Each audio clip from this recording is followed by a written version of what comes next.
We're all probably aware of a certain orange man in the media that just loves to repeat himself, especially his two favorite words, fake news. It's on every news station, it's all over Twitter, it's all over Facebook. Everywhere you turn seems to be fake news this and fake news that. At first, you just dismiss this rhetoric, but after you hear this over and over and over and over again, you may think, well, is there any truth to this statement? That's the logic that can lead us on the path to trouble. So, this repeated exposure creates this feeling of fluency, which is the ease of which we process information. This arises as a feeling of comfort, as this statement might feel oddly good. And when we attribute this feeling of goodness of a statement to the validity of it, that's when we fall victim to the illusion of truth effect.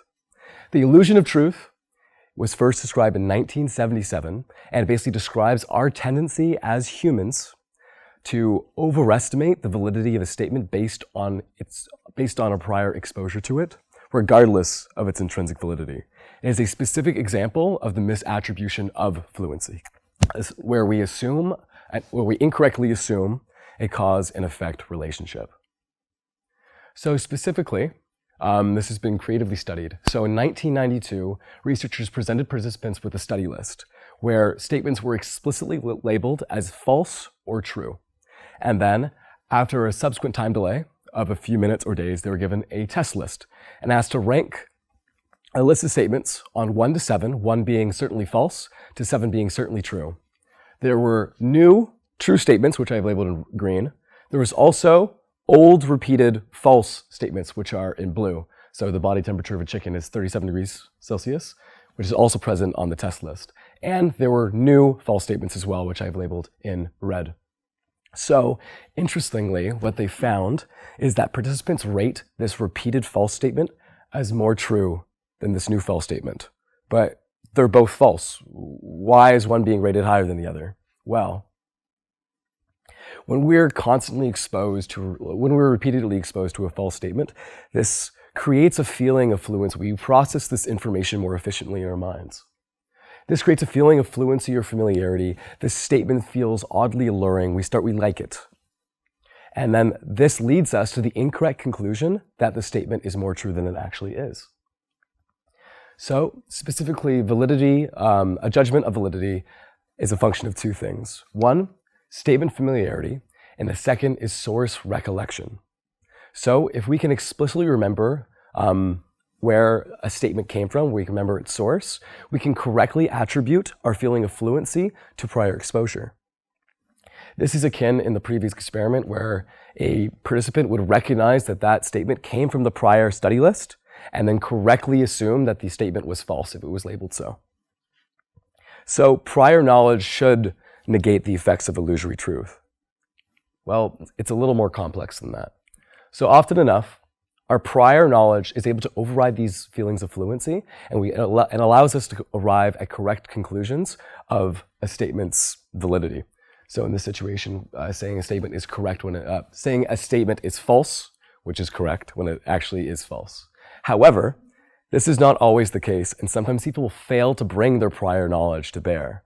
In this case, we rely on feelings of fluency to come to decisions of validity. And instead of saying the statement is false, we in fact think the statement is more true than it is. With the prior knowledge, it's like being told the Atlantic Ocean is the largest body of water, but knowing that it is in fact the Pacific Ocean that is the largest body of water. But sometimes you fail to bring this knowledge to bear. Going more holistically, more big picture, there is so much information in the world around us, and we need our minds to develop efficient ways to process this material. And we do this through the creation of shortcuts. These mental shortcuts are termed cognitive heuristics, as they allow us to, streamline this decision making, or else tasks such as discerning truth from falsehood become overwhelming. Often enough, these heuristics lead us to sound conclusions that are correct, but more interestingly, they can sometimes lead us to error. So, going even larger, big picture, revisiting our case study, In extreme examples, people can take advantage of these cognitive shortcuts in order to bring an idea or a message across. Specifically, in the case of politics, this is really evident in some forms of propaganda. So, Donald Trump always repeats this notion that the news outlets and the media incorrectly portray world events. His repeated idea of fake news through the illusory truth effect leads us to believe his hypothesis at face value, whether it is true or whether it is not. However, awareness of these cognitive heuristics, and specifically of illusory truth, allow us to understand that next time we feel something that's oddly nice, oddly alluring, oddly familiar, we should fact check instead. And when we do fact check, we find out that the New York Times, just like any other news outlet, accurately portrays the world around us and is in fact thriving. So if you don't think it's easy to fact check, let me leave you with this last thing. It is easy to fact check. It is easy to fact check. It is easy to fact check. Thank you.